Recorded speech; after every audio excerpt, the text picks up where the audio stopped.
Chef అవ్వడానికి degree ఉంటే సరిపోతుందా? సెన్స్ ఉండాలి, విజువల్ సెన్స్. ఒక dish consistency, colour and texture ని చూసి దాని టేస్ట్ ఏంటి, సాల్ట్, షుగర్, స్పైస్ లెవెల్స్ ని తెలుసుకోగలగాలి.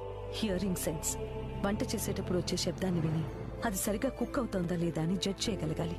స్మెల్లింగ్ సెన్స్, ఒక డిష్ స్మెల్ ని బట్టి డిష్ లో ఉన్న ingredients overcooked or undercooked precise గా చెప్పగలగాలి. Smell is the first impression for a guest. Sense of touch, ముట్టుకుని డిష్ ఎలా ఉందో చెప్పడం. టేస్టింగ్ సెన్స్, ఒక డిష్ ని టేస్ట్ చేసినప్పుడే మొత్తం హిస్టరీ డీకోడ్ చేసేంత షార్ప్ గా నాలుగు ఉండాలి. అన్నిటికీ మించి కిచెన్ లో అయినా గెస్ట్ల ముందరైనా సిచ్యువేషన్ అసెస్ చేసి రెస్పాన్సిబుల్ గా బిహేవ్ చేసేంత కామన్ సెన్స్ ఉండాలి. కడుపు నిండా అన్నం ఎవరైనా పెడతారు, కానీ రుచికరమైన వంట చేసి మనసుకు ఆనందం ఇవ్వాలంటే అదొక మంచి షెఫ్ వల్ల సాధ్యం.